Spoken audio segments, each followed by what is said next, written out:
سەربازیونی ئەم جارە خۆبەخشێکی لە دایکبووی شارۆچکەی کۆیەیە.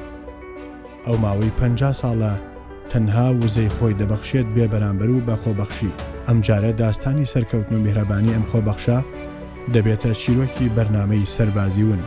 پیاوێک بە ڕوخسار جەستەیەکی ماندوو تەمەنێکی زۆری هەیە، بەڵام لە ناخ و هەستەوە باوەڕێکی زۆری بەخۆی هەیە و گەنجە و بەهێز و بەهەڵوێستا.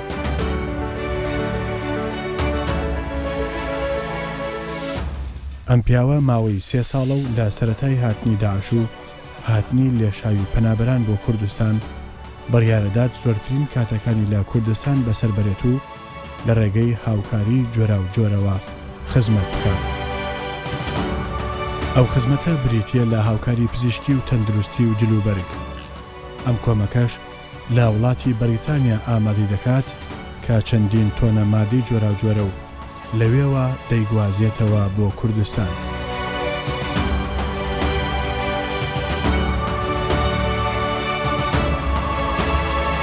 کاتێک ئەم هاوکاریانە دەگەنە کوردستان لە ڕێگای دەستگایەکی خێرخوازیەوە کە دەستگای خێرخوازی بارزانیا، ئەم هاوکاریانە کۆ دەکرێنەوە و ئەمبار دەکرێن و پاشان لە ڕێگەی بەرهەڵگری ئەم دەستگایەوە دەگەیەنرێنە ناو کەمپ و پەناگەکانی تایبەت بە پەنابەران.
دابشکردنی ئەو کەلوپەلانە لەلایەن دەستگای خێرخوازی و خۆبەخشانەوە دڵخۆشی و پشت ئەستوری بەم پەنابەرانە دەبەخشێت لە بەرامبەر ئەو کارانەی کە پێیان دەبەخشن.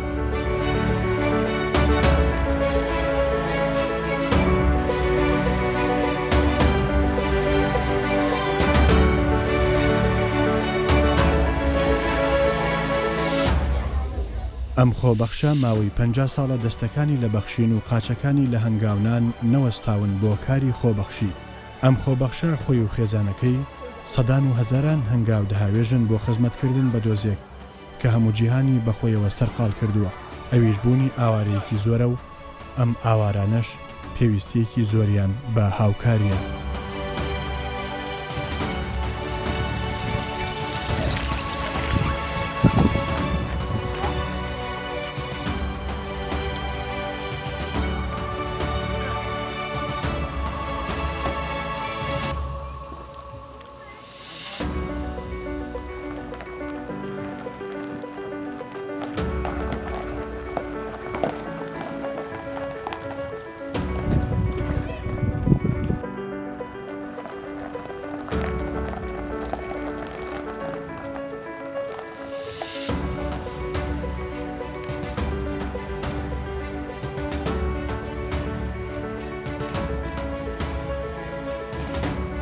جگەر لەم هاوکاریانە ئەم پزیشکە وەک پیشەی هەمیشەیی بەشێکی زۆری داودەرمان و پێداویستی پزیشکی بۆ دەرمانخانەکان لە ناو کەمپەکان دابین دەکا.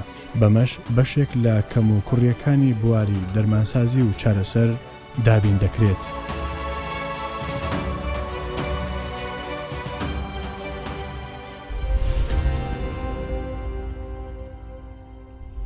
خودی راستی ئەوە دکتۆر فریاد گەلێکی جامێر تەخسیر ناکێ تێ ناوا کامپێ و زارۆکێ مەدگەری و زارۆکی خەلکێتگەری و تەخسیر ناکێ جامێر بێ تەخسیرە و مالاوی ئاوا جامێر گەلێکی تازەیە.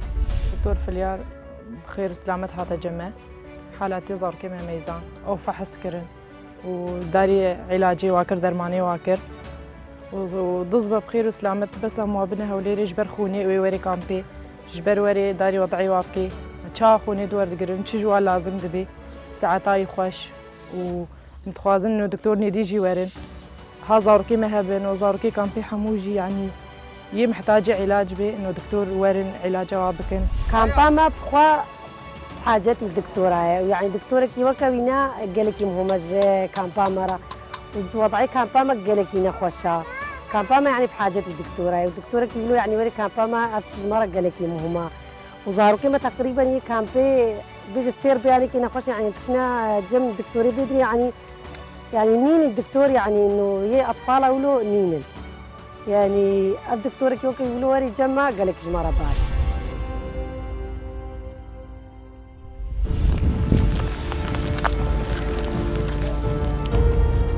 یەکێکی تر لە کارەکانی ماڵ بە ماڵ هەنگاو دەنێت بۆ چاودێری تەندروستی و ئاگاداربوون لە ڕەوشی تەندروستی یەک بە یەکی پەنابەران.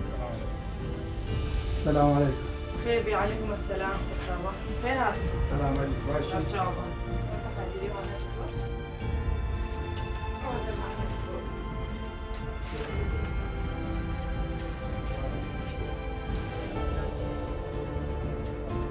وما بر دكتوري قولا من تحاليل جيرة تشيكن حوالي شامي كرن تحاليلي بي قدنا ما قولا من ضالي ولا خوشه تحليل لبو كده قلت اما تحليل لي تشيكريه قلت اخوني ده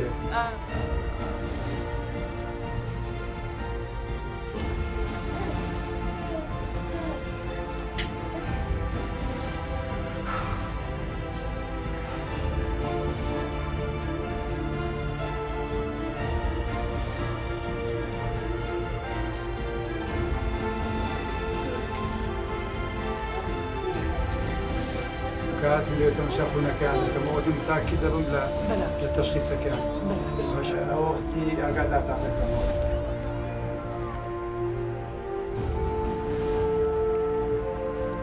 ئەم پیاوە هەموو کارەکانی لە ناو کەمپ و لە دەرەوەی کەمپیشدا خۆبەخشانەیە.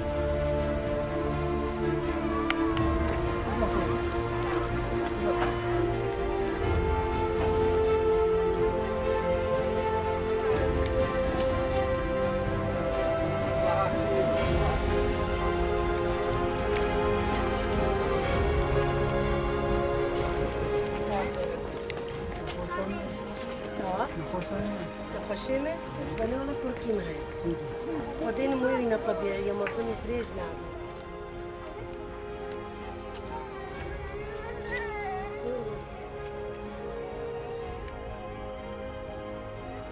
كان مدالتي قلت سينا العائلة كلتان هي إبابي وإيتو نينا حمود ريجن باغي جاي تريجن أري والله حمود ريجن طعمي خالي خزمن نعم هلا خواردنكو خوارناوي ناكي خوارناي عادية خوارناي قنجة بسطولاي نانينا كلام من هذا قرمان مينا صف مقاوي كده مقاوي خۆبەخشیم دەست پێ کرد بەڕاستی لە وەختێک کە تەڵەبە بوون لە کولەی تۆ کە دەچوومەوە هاوینان دەچوومەوە کێ لە وەختی تەماشام کرد دەستن کرد نەخۆشم دەدیتن دەوان بە بەلاش پاشش کە تەوام کرد دکتۆریم شادە وەرگرت دیسان عینی شت ئیستمرار بووم لە یاریدەی ئەو نەخۆشانەی کە پێویستە بە زۆری لە عوتڵان کە دەچوومەوە کۆیە نەخۆشم دەدیتن یانەوانەی گەداهاتنە بەغدایە بە ئەو ناواجی مساعدەم دەکرد کە گەیشتمە لەندەنیش مەجالی ئیشکردن و یاریدەدانم زیاتر بوو معلوماتم زیاتر بوو بە قووەتر بووم لێن دەر ئەو نەخۆشانەی کە داهاتنیان دەرە و کوردانە جایانەوەی کە پێشمەرگە بوون بە نەخۆشی داهاتن یانەوانەی کوردی دیکە بوون نەخۆش بوون یارمەتیم دەدان لە عینی وەختش ئەو دکتۆرانەی کە داهاتن لێوە دەرە بخوونن لە ئینگلتەرەی یارمەتیم دەدان ئیشیان لۆ بینمەوە یان ڕێی ڕاستیان پێشان بدەن. هەنگاوی دواتر و لە ڕۆژی دووەمدا ڕوودەکەنە کەمپی دارەشەکران. لەم کەمپا شوێنێکی تایبەتی هەیە لە بنکەی تەندروستی و لەم شوێنە بەردەوام پشکنین دەکرێت و چارەسەری ئاوارەکان دەکەن.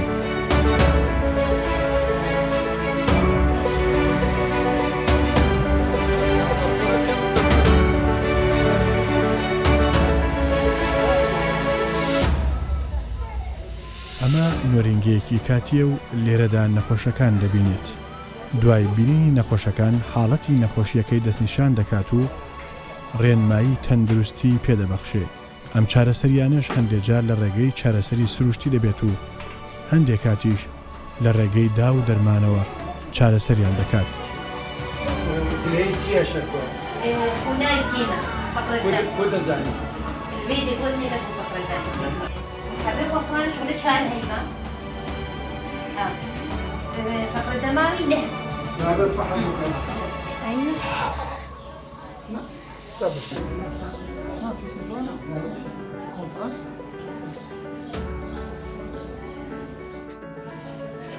ودبي تحديد خوني لبوكي فيديو شو عملت أستاذ خوني لي أول بكرة عمل لقى خون دايما مع هوليريا ليه تحديد أيوة باشا باش ئەوەی کە کام دروست بوو لە بۆ لاجیان خاتەوانەیە کە کوردانی لە سووری هاتن و پاژەوەی کە شەڕی داعش دەشتی پێکرد کە زانیمان کام زۆر هەنەوە احتیاجی زۆر هەیە و هەموو شتێکیش ینی حکوومەت هەموو شتێکی پێ ناکرێت واجبیش نیە ئەمەش شعور بە مەسئولیت بکە دەبێت یارمەتیان بدەیت.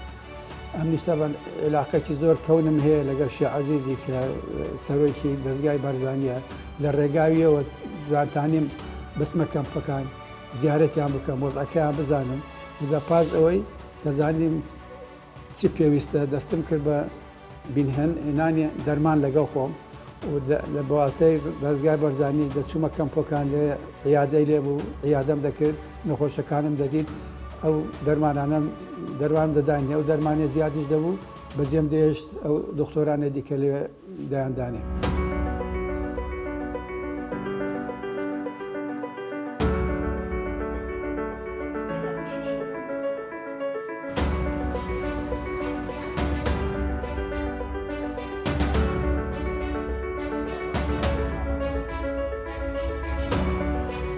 ملەتی کورد کە دەیبینم نەخۆشێ یان خوێندنی دەوێ یان شارەزانیە دائیمە بە نسبەتم پراورەتی هەبووە یان ئەو کەسەی مەزەن پێشمەگە بریندار بووە کە لە بۆ من ئێمەی کردیە چۆن یارمەتی دەدەم چۆن دەتانم ئەو شەوە بنوم ئەگەر شتێکم بۆ نەکردبووی.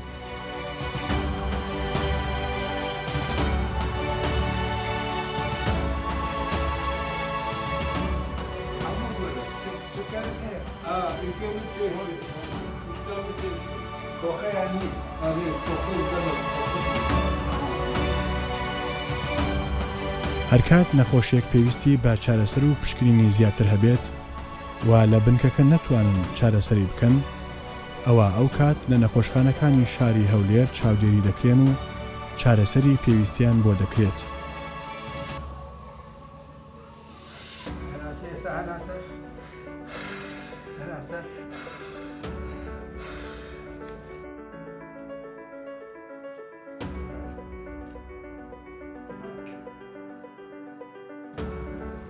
ئەو دەرمانە ئیستیمراری لەسەر بکە و ئەوەی دیکەش لە بۆ دەنووسم ئەو وەختی هەناسەت سەهل دەبی میکرۆبەکەش ئەو دەرمانە دەیکوژی توش جغارەی تەرێک.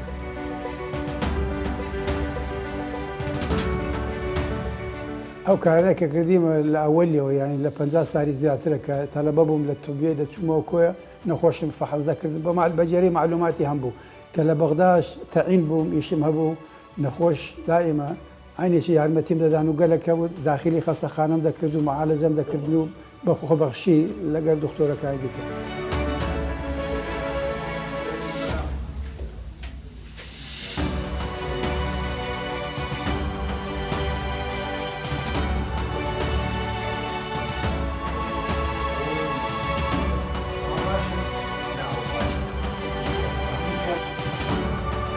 ئەو بەبێ جیاوازی خزمەتی هەموو پەنابەرێک دەکات مناڵ بێت یان گەنج یاخود پیر.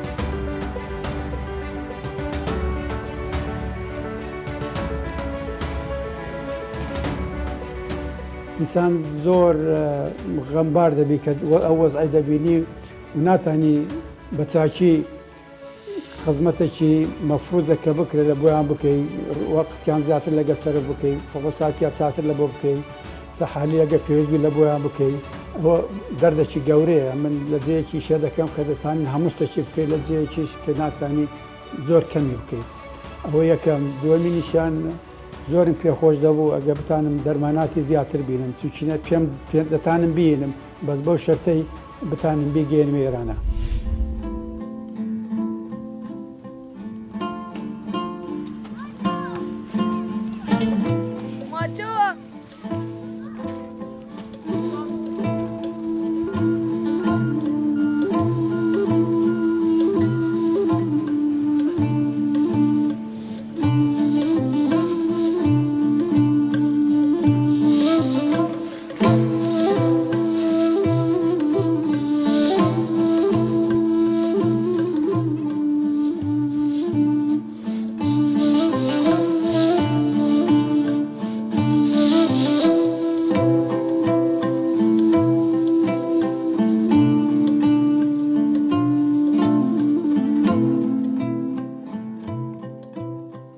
زستان دێم مەسەلەی تەڵقیح منداڵەکانتان بەڕاستی دەبی ئێهمال نەکەن تەڵقیح بکەن و کە تووشی ئیتیهابات و شتیوانە بن مەناعەیان بەقەوت بی و لە عینی وەختیش نازانم لێرە ئیمکان هەیە یان نییە ئەمە لەو فەسڵەی هەموو کەسێک خۆی تەڵقیح دەکات لە زەردی ئەنفلۆنزەی لە تووشی ئەنفلۆنزەی نەبی و تەبعاً پاک و خاوێنیش لەسەر هەموو شتێکی پێویستانی گەلێک نەخۆشی هەیە تووشمان دەبی لە لای زاریەوە ئەگە خواردنی بخۆین خواردنەکە خاوێن نەبی یان ئەو قاپەی تێدا بووە خاوێن نەبی یان دەستمان پیسبی ئەو شتانەش هەتا ئینسان ئاگای لە خۆبی تووشی ئیلتیاباتی دەبی لێی نەجاتی دەبی.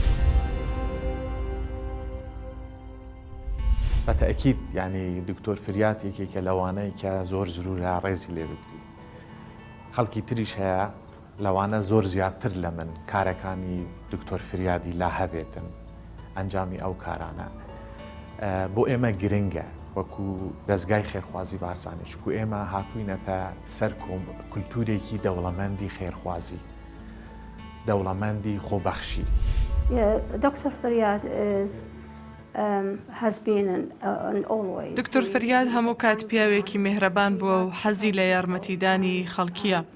هیچ کات لە هاوکاری خەڵکڕانەوەستاوە دڵنیام تا کۆتایی ژیانی بەردەوام دەبێت. من هیچ کات ڕێگریم لێ نەکردووە و هەموو کاتێکیش هاوکاری بوو. I never stop in his way and on the other hand I support him.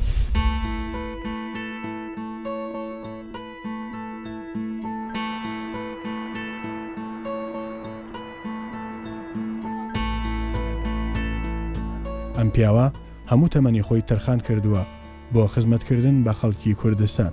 ئەم خزمەتەش هەموو کوردێک لە کوردستان و جیهان هەرچی دەستی پێگەیشت بێت سودمەند بووە لە کارە خۆبەخشەکانی و هەڵوێستە جوانەکانی.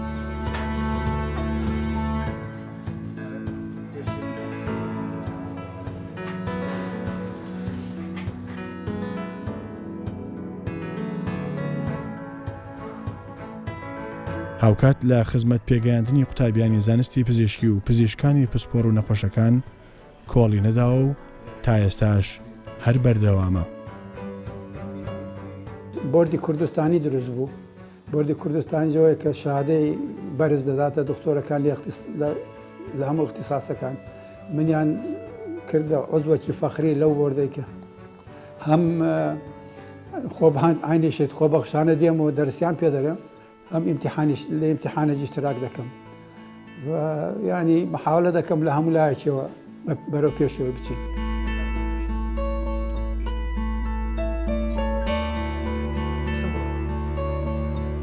دکتۆر فریاد یەکێکە لەو دکتۆرانەی کە خزمەتێکی زۆری بە کوردستان کردووە بەڵام لەوانەیە زۆر کەس پێی نەزانێت. یەک لەو ئیشانەی کە کردوێتی دەوری 3 ساڵ 4 ساڵ لەمە و پێش کۆمەڵی دکتۆری بەریتانی هێنا هەڵسەنگاندنی بۆ خەستەخانەکانی هەرێمی کوردستان کرد. ئێرە بووە سنتەرێکی تاقیکردنەوەی ئیمتحانەکانی ڕۆیال کۆلێج کەواتە ئێستا دکتۆر ئەتوانێت لێرە تاقیکردنەوەی ڕۆیال کۆلێژ بدا لە کۆلێژی پزیشکی لە بەشی پاتۆلۆژی لا ئێمە ئەو تاقیکردنەوەیکێ ئەوەش بە هەوڵ و توێکۆشانی دکتۆر فریاد و هاوڕێکانی بەڕاستی.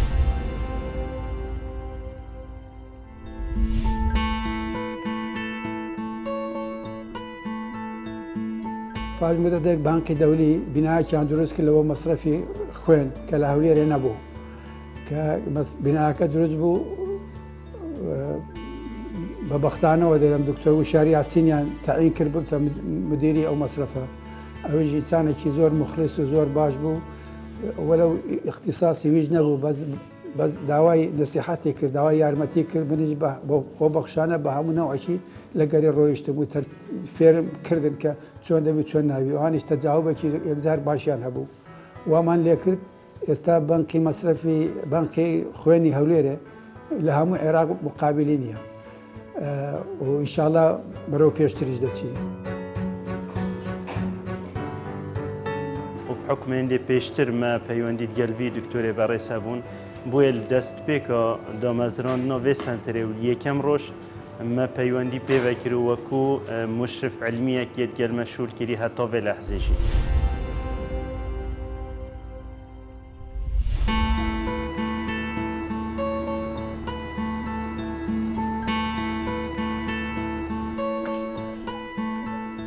پاشی وەی مەرحەلەی دووەم دەستم پێ کرد بە هاتنەوە لە نانەکەلی دەوامێ بکەم لەوێن دەرێکە عینیشت نەخۆشان بە خۆبەخشی فەحەز بکەم لە ڕێگای دەستگای بارزانانی لە تەلەڤیزیۆنێ براویان کردەوە فریاد هاتیتەوە نەخۆشان دەبیرەوە نەخۆشی خوێنی هەیە هەموو داهاتن لە نانەکەلی لەوێ دەمدیتن.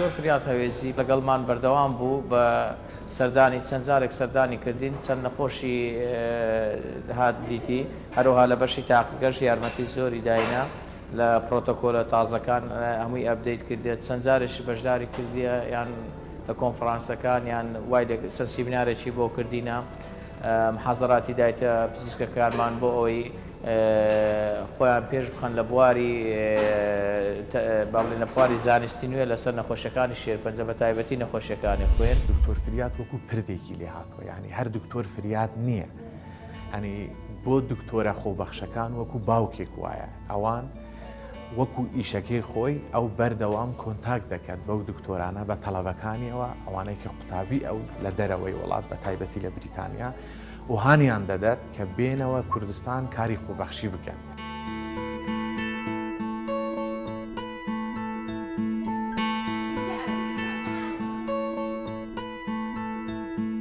خۆشترین شت لە لای من ئەوەیە کە ئیشێک بکەم یارمەتیەکەشی بدەم بەبێ مقابل ئەم دائیمە گوتیتن کە هیچ لە حکوومەت دەکەم چ لە ئێرە یان چ لە بەریتانیای هیچ ملەتی تێدانی هەرچەندە باش بووم بەس ئەوە ینی زۆر لەزەتی لێ دەکەم هیچنێکە نەخۆشێک یان یەکێکی پێویستی ئەوم یارمەتی بدەم کە برێ سوپاست دەکەم لە کنە من ئەو بەری دنیاە.